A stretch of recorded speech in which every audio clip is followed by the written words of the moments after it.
Hey guys, this is John from US Dash Camera.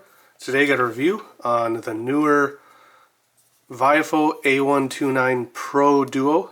Now in the past I did review the A129 Duo, which was a 1080p plus 1080p 2-channel camera. I also reviewed the IR model, which includes an IR rear camera that can be used inside of your car to record inside. Perhaps you're an Uber driver, but this is a standard version where this will be in your rear window. So the Pro model is going to have 4K Ultra HD in the front and then Full HD 1080p in the rear.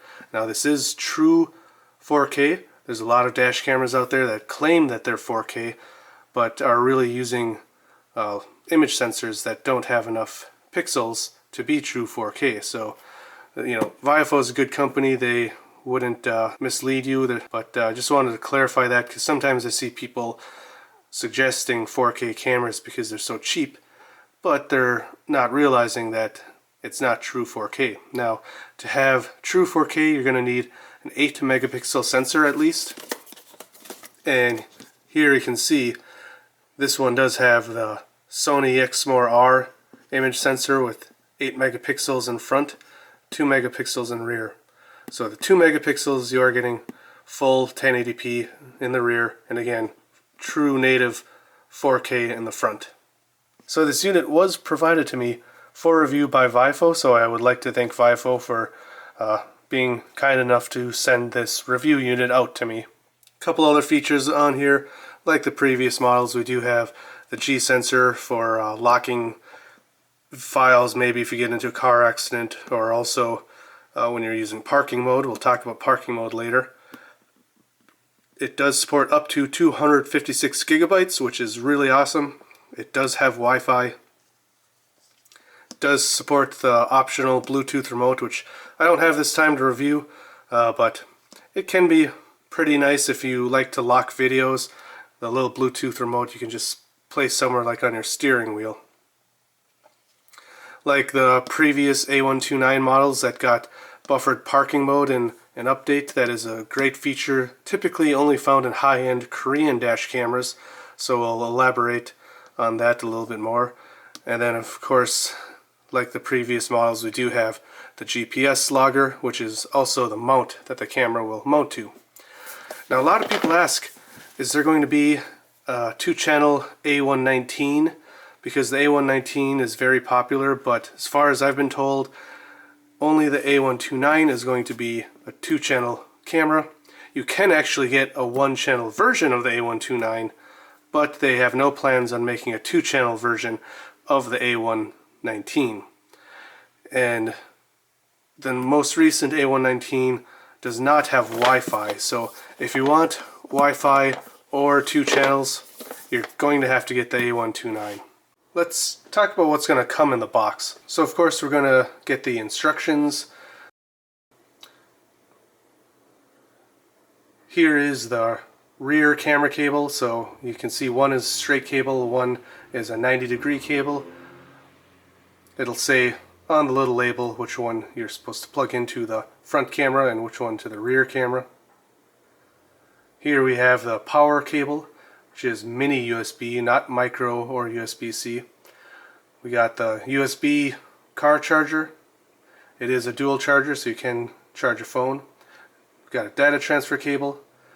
We got several extra adhesives, which is always nice. We got some adhesive wire clips if you want to use these to help wire the cable around your car. We got a little installation tool. Helps pull trim or also get the wires where you want it. We got a USB micro SD card reader, so you can plug that into your PC or Mac.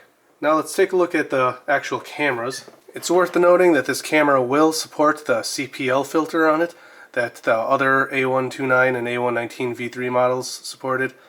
Here you can see the GPS mount. So this is what's going to stick to your windshield. It makes it nice to remove the camera pretty easily with the power cord sticking in the top. Although with the rear camera, you are always going to have to unplug that if you want to remove. Here on the side you can see we got the micro SD card slot, the mic port and a reset button. On the other side we got the USB for power, audio video out, and the rear camera output. On the front you can see we got the standard buttons that most Viofo cameras have. Now the rear camera is pretty simple, just has the plug-in for the cable, and it does swivel up or down, and it does also have a removable mount, so if you ever needed to take it off temporarily, you do have that option. Now I'm not going to go too in depth with the menu because it's just like the same menu that Viofo has been using for quite a long time, but to get to the menu you do have to stop the recording. It'll beep to let you know it's not recording. Hit the menu button, then we got up or down, and you can see here on the bottom of the screen it tells you what each of these buttons will do. So here is where you can change resolution, bitrate, all sorts of different settings. This is pretty standard. We got the motion detection, or parking motion detection, speed, like if you want to do miles per hour or kilometers per hour. You can turn the Wi-Fi on or off from the menu. You can have it on all the time if you want also. So again, the menu is pretty basic, but you do also have the Wi-Fi app. So let's talk a little bit about the Wi-Fi app. Now for the Wi-Fi app, you are just going to look for the Viofo app on the Play Store or Apple Store. And once you connect to its Wi-Fi, the default password is 1234567 You can view a live feed, which will help you set your camera angle if you'd like. You can also view files that you've recorded and the files you've locked. Then you can wirelessly transfer those to your phone. And then of course you can change all of the menu settings or camera settings in the app. The day quality of this camera is very excellent. The 4K on the front looks very great, and the rear 1080p still looks really decent. It wasn't too long ago where 1080p in the rear wasn't that common, and now it's 4K cameras on the front, 1080 in the rear, or even 1440p in the rear like the U1000 from Thinkware. Now when it comes to the night footage though, it does look overexposed on the default settings. Now you can adjust the exposure levels in the camera settings, so if this seems a little bit off to you, you can always do that. In the comparison videos I've uploaded of different 4K cameras, which I'll provide links down in the description to, several people did point out that they felt this model was overly exposed at night. So again, you're going to have to adjust that to your liking if you agree with them. I sort of feel the same way. There's just times where it seems like lights and license plates are just way too bright and overexposed compared to the other cameras. So let's talk about those comparisons with other cameras. The first one was the Vantrue X4, which was only a front camera, so it's not really a completely fair comparison. I don't have the regular A129 to compare. I just have the Duo version, but they're going to be virtually the same as far as I've seen. So comparing those front and rear, I did notice that the A129 is much brighter at night, and there's times where the Vantrue X4 looks way too dark, but at the same time it does seem like with the A129 you get a little bit of overexposure on license plates, but in the end it's very hard to read license plates on either of them. Personally, if I were to choose between the Vantrue X4 or the A129 single channel, I would choose the A129 just because it's got a nicer form factor, and you can always adjust the exposure levels yourself in the menu to your liking. Another one I tested against is the Blackvue DR900S2 channel. Now this camera was one of the first 4K cameras on the market, or dash cameras, that used true 4K. Now some people pointed out that it seems like my Blackvue is a little blurrier than what they have on their camera. I'm not quite sure if it's just the YouTube compression or if I do have an issue. I did reach out to Blackvue, sent them some raw samples, and they haven't gotten back to me, but I do feel like it is a little blurry, and that is a known issue Blackvue has always had, so it's a little disappointing to see once again another one of my Blackvue cameras seemingly having a blur issue. And I will provide a link down in the description to all of these full comparison videos, so check those out, because this video is only going to be in 1080p, where the comparisons will be up to 4K if your monitor supports that. Also, I did compare the new Thinkware U1000, and it seemed like most people commenting were saying they preferred the Thinkware over the A129. But one thing I should point out, of course, is the A129 is, again, only a $250 camera starting. Now that doesn't include the hardwiring kit or the CPL filter, but that is a very, very good price for what you're getting, I believe. The Thinkware U1000 and Blackvue DR900S2 channel are both $500 cameras starting. I believe with the Blackvue that might not include the hardwiring kit either, but you can likely get that for cheaper since that is the oldest model. I believe most retailers are selling it now for less than $500.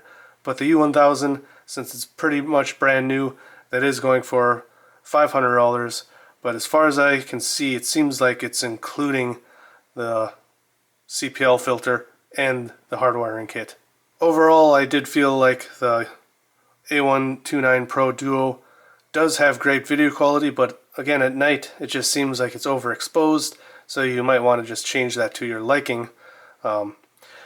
Considering it's starting at $250, the non-pro model is $180. It's only $70 more to bump up to 4K now. It's going to be personal preference if people would prefer to have the 4K or not. I think I would go for it if I were to choose, but I didn't have the standard A129 Duo to compare side by side, so it's sort of hard to say without a direct comparison. But of course, most people are going to assume with this true native 4K on that front camera, at least during the day, you're going to get more detail. Now, in the interest of time, I'm not going to show how to hardwire the camera or how to install it, but I'll provide a link down in the description to some guides from Black Box My Car. They offer quite a lot of helpful guides to hardwire or install dash cameras. When it comes to parking mode, as I said before, this is a pre-buffered parking mode camera, so that's, as I said at the beginning of the video, typically a feature only found in high-end Korean dash cameras. Viofo has had it for a couple models now, including the previous A129 model. They updated with firmware to offer this buffered parking mode, and the A119 V3 also offers it.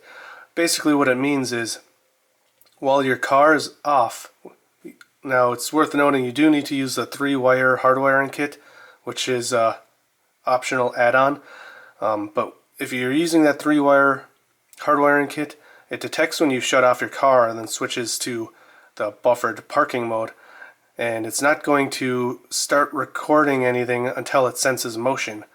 But it doesn't start recording when it senses motions. The buffered means it's buffering 10 seconds prior to the motion detection, so when it detects motion, it suddenly saves that prior 10 seconds. That way you don't that way you don't miss anything leading up to the important event. So, as I said, that's typically only found in high-end Korean dash cameras like Thinkware and Blackvue. But I will say, one of the downsides currently with Viofo's parking mode and hardwiring kit is there's no timer at all. So if you park and don't drive for 3 days, it's going to be running your car battery down to whatever that low threshold is, 12 or 12.2 volts. In the winter, that can be an issue because you might have the camera shut off in the middle of the night because it's getting low on battery, but with really, really cold temperatures, it can drop that voltage even lower. And that has happened to me where I had my low voltage setting on another camera set up at 12, and on one of the coldest nights of the year, it cut off and then continued to drop, and then I couldn't start my truck without a jump. So that is something worth noting. The high-end cameras from Blackvue and Thinkware offer timer functionality. They offer it in several different ways, but you can say after 12 hours or 24 hours, 48 hours, whatever, just cut the camera off because, you know, we don't want to keep draining your car battery all the time. So that's a feature I'm hoping Viofo can add in the near future. In addition to the buffered motion detection mode, it does have a time-lapse parking option where it's going to be recording a video at low frames per second, I believe 2 frames per second. So that way if you're constantly recording because there's too much motion, you can use the time-lapse, and this will keep your file sizes much smaller, so you're less likely to record over footage each day. Because especially with these large video files, if you're parking somewhere where there's constant motion, you might just record over your entire memory card in a single day, depending on your memory card size. So that time-lapse option is a pretty nice option if you're worried about taking up too much memory card space during parking mode. And another option they do have is the low bitrate recording. So this will record regular video at a higher frame rate, but it's going to be recording at a much lower bit rate, so the file sizes will be smaller also. So it's nice that they have these different options. So guys, again, check the full comparisons down in the description. Those are full 4K videos, and I hope this video is helpful for you guys. Of course, if you like this video or my other videos, I always appreciate if you hit like and subscribe. I'll continue to keep reviewing these cameras and testing them for you guys.